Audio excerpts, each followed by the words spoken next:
I know who you are, she said, her voice suddenly sharp and clear. You're the reason my cousin attempted suicide. The words sliced through the pristine silence of our office corner. My rehearsed welcome speech evaporated from my lips. The new hire, this woman who had barely spoken 10 words during her entire interview, was now staring at me with eyes that burned through any professional pretense. 3 years ago, the regional art competition, my cousin was 16. You were a judge. I felt my breath catch as fragments of memory assembled themselves. A teenage girl with extraordinary talent, the envelope of cash I'd accepted, the scholarship opportunity I'd helped snatch away. She read your glowing feedback about the winner's originality, the same techniques you had criticized in her work, the new employee continued, her voice steady while my world tilted. Do you know what happens to a young artist when their dream is stolen by corruption? My throat constricted. That's a serious accusation. I don't know what you think.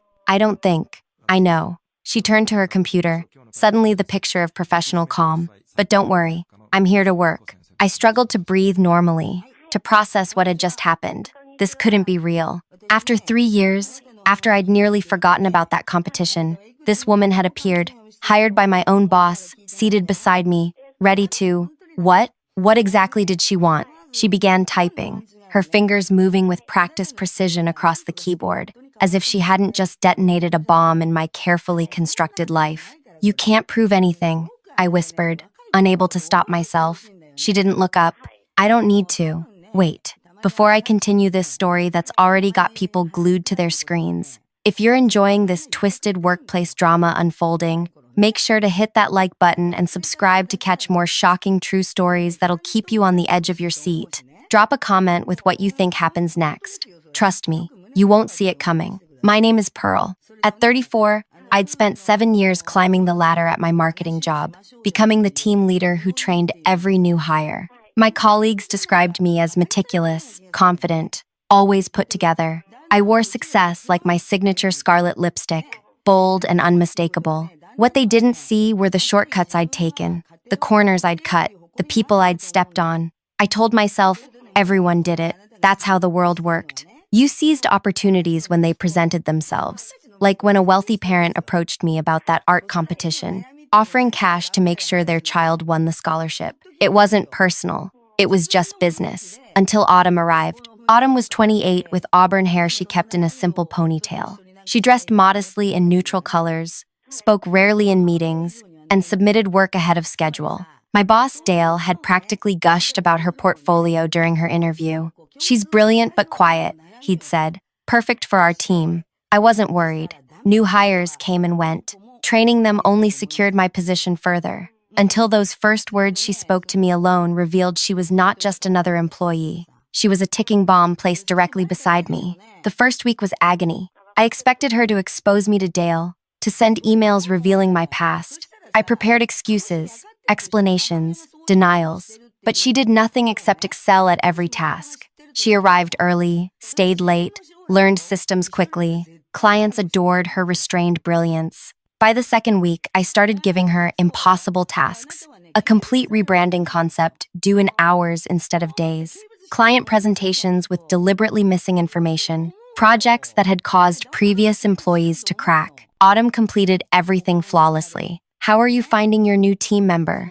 Dale asked me at the end of the month, eyes bright with satisfaction at his hiring choice. I forced my lips into a smile. She's adjusting well. Adjusting? She's exceptional. The Winslow account specifically requested her concepts for their campaign after seeing her preliminary work. The Winslow account, my account, the one I'd nurtured for 3 years. I guided her closely on that, I said, feeling heat creep up my neck. Dale tilted his head. She mentioned she worked on it after hours since you had her focused on the Monroe project. My smile froze. Right, yes, she takes initiative. That night, I stayed late, waiting until the office emptied. When Autumn finally left, I slipped to her desk, searching for something, anything, evidence of her plotting against me, communications with her cousin, proof she was sabotaging me somehow.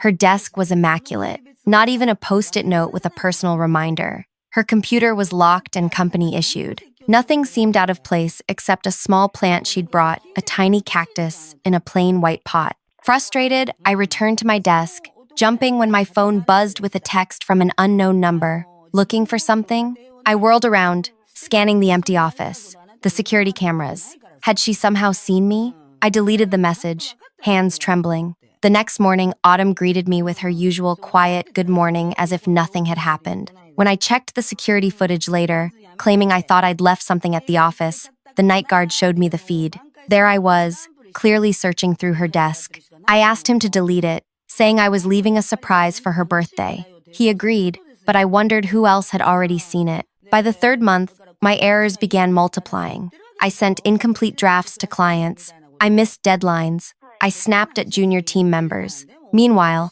Autumn's reputation soared. She never mentioned the art competition again, never threatened me, never did anything except perform her job with quiet excellence.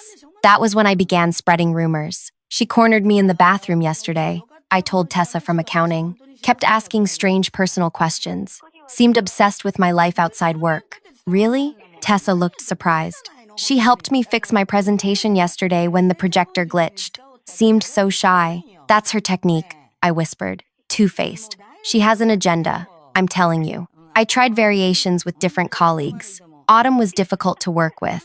Autumn took credit for others' ideas. Autumn made uncomfortable comments, but like a boomerang, each rumor returned to strike me. Actually, she helped me solve that client issue. She gave me full credit in the meeting. She stayed late to finish when you left early. My credibility cracked while hers strengthened. I began having nightmares about the art competition, about the teenage girl whose paintings had shown such raw talent. In my dreams, the girl's face morphed into Autumn's, watching me with knowing eyes as I drowned in paint. 4 months after Autumn's arrival, Dale called us both into his office. I walked in confidently, assuming he wanted my assessment of her performance. Instead, he gestured for us to sit, his expression serious. "We're restructuring the team," he announced. "Given the growth we're experiencing and the new direction of our campaigns, we need to adjust our leadership approach." I nodded, already planning how to shift more responsibility to other team members so I could focus on strategy. "Autumn," Dale continued, "I'd like you to take over as team leader. Your work has shown exceptional vision and organization." The room seemed to tilt. "That's my position," I said, my voice thin. "I've been here for 7 years." Dale looked uncomfortable. "And in those 7 years, you've never shown the leadership qualities she's demonstrated in 4 months. Pearl, you'll report to Autumn starting Monday." My face burned. "This is ridiculous. You can't demote me for a new hire. It's not a demotion. Your title remains. But the reporting structure changes. Your recent performance issues are concerning, Pearl. Maybe with some guidance. Performance issues I'm having because of her." I pointed at Autumn, who sat quietly, hands folded in her lap. "She's only here for revenge. Ask her about her cousin and the art competition. She admitted it to me her first day." Dale's brow furrowed. "What art competition?" "The regional one, 3 years ago. I was a judge. She claims I took bribes to favor another contestant over her cousin, who then tried to kill herself. She told me this. Ask her." Dale turned to Autumn, confusion evident. "Is this true?" Autumn tilted her head slightly. "Art competition? I don't have a cousin who's an artist." "But you said," I sputtered, heat rushing to my face. "You told me your cousin attempted suicide because of me, right there at your desk, your first day." Autumn's expression remained placid. "I never said anything about art or cousins. I've been focused on learning the job you're training me for." She turned to Dale with concern in her eyes. "Pearl has been acting strangely for weeks, checking my desk after hours, spreading stories about me." Dale's eyes widened. "Is that true, Pearl?" "No, she's lying. My voice cracked as I realized how I sounded. The security footage, the failed rumors, my deteriorating work. I was concerned about some missing files, but the security team mentioned you reviewed footage from after hours," Dale said quietly. "Something about leaving a birthday surprise?" My mouth went dry. "She's manipulating everyone. She's doing this on purpose." Dale exchanged a glance with Autumn before sighing. "Pearl, I think you should take some time off. 2 weeks. Clear your head, get some rest." "But this isn't a request," Dale said firmly. "We'll redistribute your current projects temporarily." Said, I walked out in a daze, Autumn's voice floating behind me as she assured Dale she could handle the transition. My hands shook as I gathered my purse. Colleagues glanced away as I passed, their silence damning. Outside, The bright spring sunshine felt like a mockery. Had I imagined that first conversation? Was I losing my mind? No, I remembered every word. Her accusation had been real, but now she'd twisted everything, making me appear unstable while she remained blameless. The 2 weeks away became torture. I checked my work email obsessively, finding my team managing perfectly without me. Clients emailed Autumn directly with questions that once came to me. Dale sent a single message asking how I was feeling, mentioning the excellent progress the team was making. I drove past the office twice, watching employees laugh together in the parking lot. Once, I spotted Autumn having lunch with 2 colleagues who had previously been my closest work friends. When I returned, my belongings had been moved to a tiny desk in the corner, away from the main team area. My name had been removed from the project management system for our major accounts. My key clients now listed Autumn as their primary contact. Just temporary, Dale assured me when I confronted him, while you readjust. But nothing was temporary. Within weeks, I was assigned to smaller accounts, helping with minor tasks rather than leading projects. In meetings, my suggestions were politely acknowledged, then ignored. When I stayed late to finish work, the night guard watched me carefully, probably warned after my desk searching incident. Meanwhile, Autumn flourished. She implemented new systems that streamlined our workflow. She landed 2 major clients. She remembered everyone's birthdays, bringing simple homemade treats that made the office feel warmer. She never boasted, never drew attention to her accomplishments, which somehow made them more impressive. 6 weeks after my return, Dale called me in again. "I'm sorry, Pearl, but we're eliminating your position due to redundancy." The words hit like physical blows. Redundancy? You're firing me? We're restructuring. Your severance package will be generous. 3 months' salary, plus benefits through the end of the year. After 7 years, you're replacing me with her. Dale's expression hardened. This isn't about Autumn. Your performance has been declining for months. The issues predated her arrival. That wasn't true. I'd been a star performer until she came, until she started her subtle sabotage, her psychological warfare. Is she behind this? I demanded. Did she push for this? Actually, she advocated keeping you, said you had valuable institutional knowledge. Dale slid a folder across his desk. Your separation agreement. Take time to review it. I left the building in a fog, clutching the folder with white knuckles. 7 years erased, my career derailed, all because of a grudge about a teenage art competition that no one would believe existed. As I reached my car, a light tap on my shoulder made me jump. Autumn stood there, holding a sealed envelope. "What do you want?" I snapped, backing away. "Haven't you done enough? This belongs to you," she said, extending the envelope.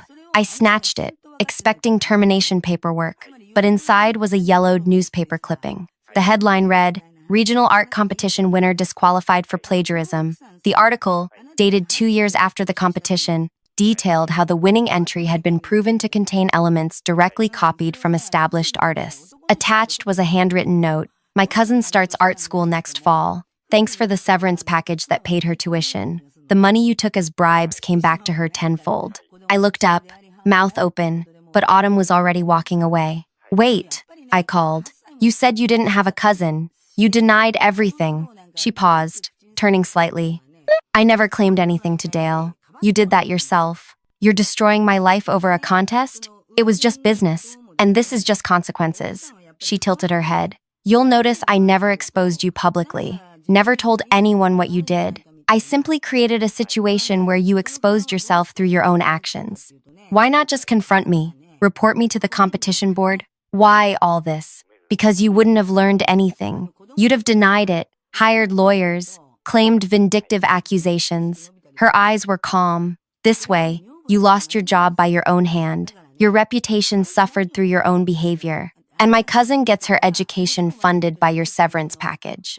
IMU, which you'll notice is exactly 10 times the bribe you accepted." The precision of it all staggered me. "You planned this for 3 years? Applied for a job just to target me? Sometimes justice requires patience." She checked her watch. "I need to get back. The team has a presentation at 3. I watched her walk away, her purposeful stride carrying her back to what had once been my life, my career, my team. Only then did I realize the true extent of her revenge. She never exposed me publicly, never told anyone what I'd done. She simply created a situation where I exposed myself through my own paranoia and incompetence. The revenge wasn't just taking my job, it was making me destroy myself. That night, I drove to the beach, the envelope on the passenger seat beside me. Waves crashed against the shore as I read the article again. The teenager who'd won with my help had been caught, her reputation damaged. The ripples of my corruption had touched more lives than I'd allowed myself to consider.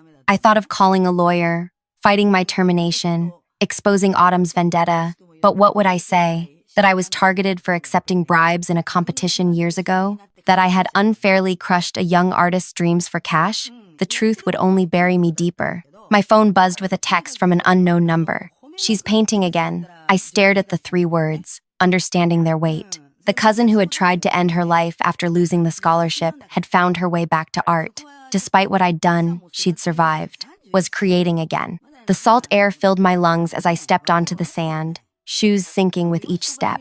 The vastness of the ocean stretched before me, indifferent to human schemes and failures. For the first time, I saw myself clearly, not as the competent professional I'd pretended to be, but as someone who had caused real harm and was facing real consequences. I typed a response, fingers hesitant. "I'm glad." 3 dots appeared then. "Her first exhibition opens next month. The invitation is in your glove compartment." 3. I rushed back to my car, yanking open the glove compartment. Inside was an elegant card for an exhibition titled Resurrection by a young artist named Winter. The location was a small gallery across town. My hands trembled as I held the invitation, wondering how it had gotten there, wondering what I was meant to do with it. Another text arrived, "Attend or don't, your choice, but you should see what almost died because of you." I drove home in silence, the invitation burning a hole in my purse. Would attending be an act of atonement or intrusion? Did I deserve to witness Winter's triumph after contributing to her darkest moment? Over the next weeks, I applied for jobs half-heartedly, each rejection feeling deserved. I avoided former colleagues, knowing how they must talk about my departure. I researched Winter online, finding sparse information about a promising young artist whose work explored themes of betrayal, recovery, and justice. The night of the exhibition arrived, and I stood outside the gallery for 20 minutes before finding the courage to enter. The space was small but elegant, filled with people admiring large canvases bursting with color and emotion. I moved through the crowd like a ghost, anonymous in my simple black dress, and then I saw her. Winter stood near the center of the gallery, tall and poised at 19, her dark hair cut in a sharp bob that framed intelligent eyes. She didn't look broken or damaged. She looked triumphant as she explained her work to an engaged group of listeners. I approached slowly, drawn to a painting labeled Corruption. It depicted hands passing money above a canvas partially submerged in murky water. The technique was masterful, the emotion raw and undeniable. "What do you think?" I turned to find Autumn beside me, dressed in burgundy, a glass of wine in her hand. "It's powerful," I whispered. "Yes," she agreed. She painted it after reading the article about the winner's disqualification. It was part of her healing. I swallowed hard. "Is she okay now?" "Define okay." Autumn's voice remained low. She lost 2 years to depression, stopped painting entirely, questioned her worth, her talent, everything about herself. Because one person with power decided money. That night, I couldn't sleep. Winter's paintings haunted me. Not just their technical brilliance, but the raw emotion pulsing through each canvas. One piece particularly lingered in my mind. A figure climbing from murky waters toward light, titled simply, After. I spent the following week in a strange limbo. Job applications remained unanswered. Former colleagues ignored my messages. I found myself returning to the gallery twice more, drawn to Winter's art like a penitent to confession. On my 3rd visit, the gallery owner approached me. "You've been here several times," she observed. "Are you a collector?" "No," I admitted, "just connected to the artist's journey." She nodded thoughtfully. Winter's work speaks to many people. The authenticity of her pain and recovery resonates universally. "Recovery," I repeated softly. "Has she truly recovered from everything?" The woman's eyes sharpened with sudden interest. "Are you a friend of the family?" "Not exactly," I said, backing toward the exit. "Just an admirer." At home, I opened my laptop and typed art therapy careers into the search bar. I'd never considered helping others through creative expression. My marketing career had been about manipulating emotions, not healing them. But something about winter's transformation called to me, the possibility that destruction could lead to creation. The next morning, my phone rang with an unknown number. Pearl speaking. I answered tentatively. This is Winter. The young artist's voice was clear, direct. We need to talk. Can you meet me at the campus coffee shop in an hour? My heart raced. Why would you want to meet with me? Why would you want to meet with me? Because Autumn didn't tell you everything, she said, and I think you should know the whole story. The campus coffee shop buzzed with student energy. Winter sat in a corner booth, sketching in a small notebook. At 19, surrounded by her peers, she looked both younger and somehow older than she had at the gallery. She closed her notebook as I approached. Thank you for coming, she said, gesturing to the seat across from her. I sat carefully, as if any sudden movement might shatter this unexpected moment. Your exhibition was incredible. You have extraordinary talent. I know, she said without arrogance. That's not in question anymore. A barista delivered 2 coffees I hadn't seen Winter order. She pushed one toward me. Autumn said you take it black. That seemed fitting somehow. I accepted the cup. What didn't she tell me? Winter traced the rim of her mug with one finger. After I lost the scholarship, after I tried to end things, I spent 6 months in treatment. During group therapy, I met another girl. She'd been the winner of a different competition, one where the judge had accepted bribes to favor her. I stiffened. I only did it once. Did you? Winter's gaze was unwavering, because this girl carried crushing guilt. Her mother had paid a judge to secure her win, but she hadn't known until afterward. When she discovered the truth, she tried to give back the prize, but was threatened with legal action for defamation. My hands trembled around my coffee cup. What are you saying? I'm saying corruption hurts everyone involved, not just the victims, but the so-called winners too. This girl and I formed a connection through our shared experiences.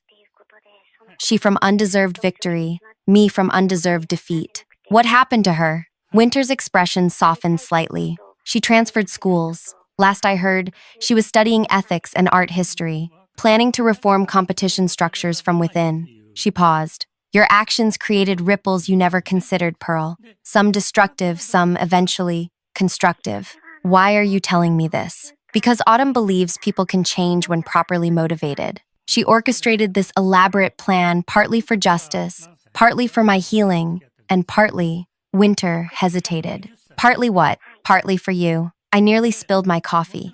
For me? She destroyed my career. No, Winter corrected. You destroyed your career through your reactions to her presence. She merely created the conditions. That's semantics, I protested. Is it? Winter pulled out her phone. Tell me what you see. She showed me a series of images, screenshots of emails I'd sent to clients with errors, security footage of me searching Autumn's desk, text messages where I'd spread rumors about her. Autumn kept these as insurance, Winter explained, but she never needed to use them. You self-destructed without any push from her.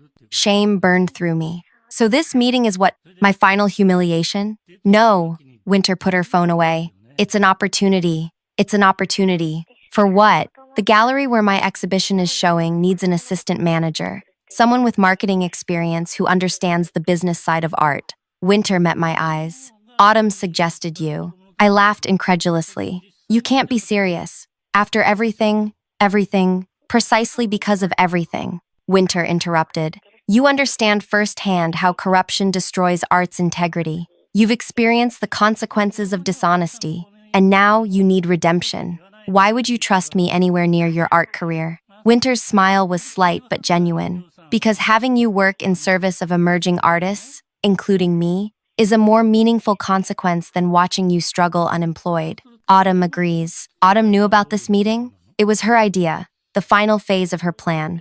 I sat back, stunned. What plan?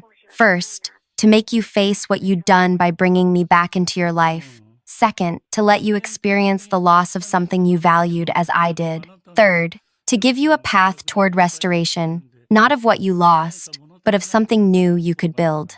The calculated precision of it all left me breathless. She orchestrated every moment. My professional collapse, your artistic resurrection, and now this. This job offer? Not every moment, Winter corrected. Your choices remained your own throughout. You could have responded differently at each step. And if I had, different consequences would have unfolded. Winter checked her watch. The gallery owner expects your call by 5 if you're interested. The pay is less than your corporate salary, but the work has integrity. She stood, gathering her belongings. I remained seated, processing everything. Why would Autumn go to such lengths? I finally asked. Most people would have simply reported me to the competition board, sued me, or exposed me publicly. Winter paused. Because traditional punishment rarely creates change. Autumn believes in transformative justice, consequences that force growth rather than mere suffering. She shouldered her bag. Also, I asked her not to destroy you completely.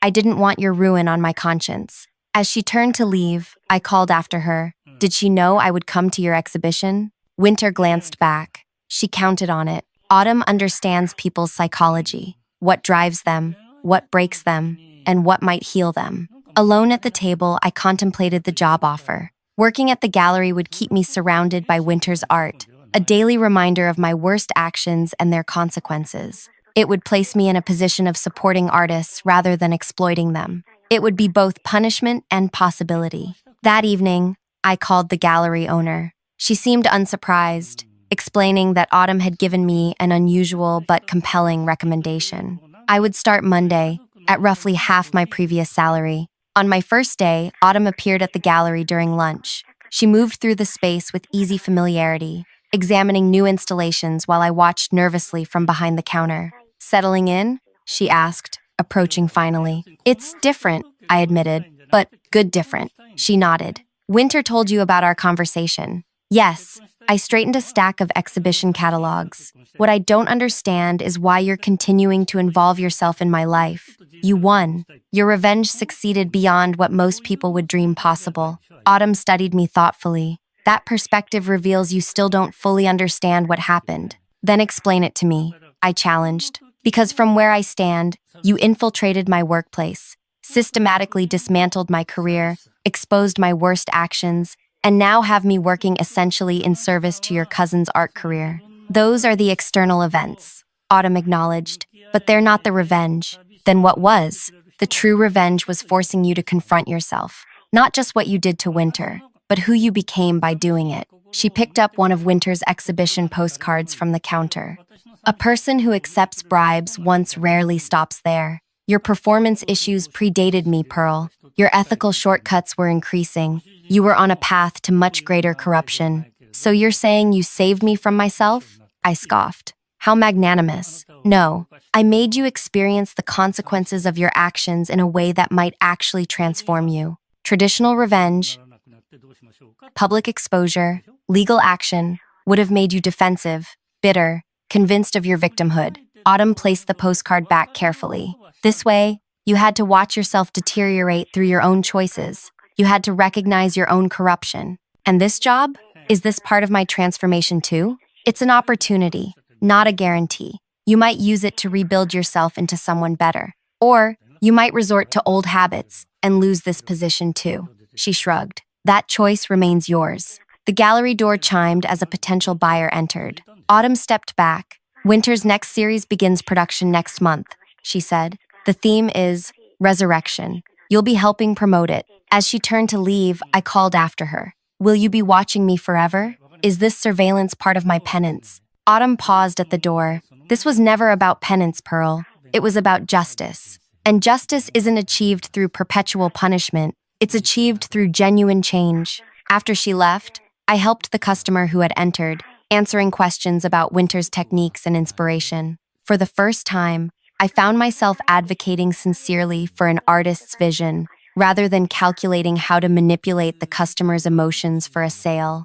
That night, I received a final text from Autumn. The revenge is complete. What happens next is no longer about Winter or me. It's about who you choose to become. 3 months later, Winter's Resurrection series opened to critical acclaim. Standing in the gallery I now helped manage, I watched her speak confidently to critics and collectors about her journey from despair to creative rebirth. Several pieces sold within the first hour, including one to the former competition winner who had unwittingly benefited from my corruption. After the opening, Winter approached me with an unexpected request. I want to paint you, she said, for my next series. Me? I was stunned. Why would you want me as a subject? Because transformation is my next theme, she explained, and yours has been instructive. I'm not transformed, I admitted. I'm still struggling with who I was, who I am now. Exactly, Winter nodded. That's what makes you the perfect subject. The struggle itself is where the art lives. As guests filtered out and the gallery quieted, I found myself alone with the exhibition. Winter's new paintings surrounded me, each one depicting some aspect of resurrection. In the center hung a piece I hadn't noticed before, a small canvas showing two hands, one offering something indistinct, the other hesitantly reaching to accept it. The title plate read, Second Chances. I stood before it for a long time, understanding finally the true nature of Autumn's revenge. She hadn't merely punished me or exposed me. She hadn't simply taken what I valued or humiliated me publicly. She had methodically dismantled everything I thought I was, stripped away my defenses and denials, forced me to witness the harm I'd caused, and then offered me the one thing I didn't deserve, the opportunity to rebuild myself into someone better. The revenge wasn't in what she took from me. It was in what she demanded I become. As the gallery lights dimmed automatically at closing time, I sent a text to the number Autumn had used.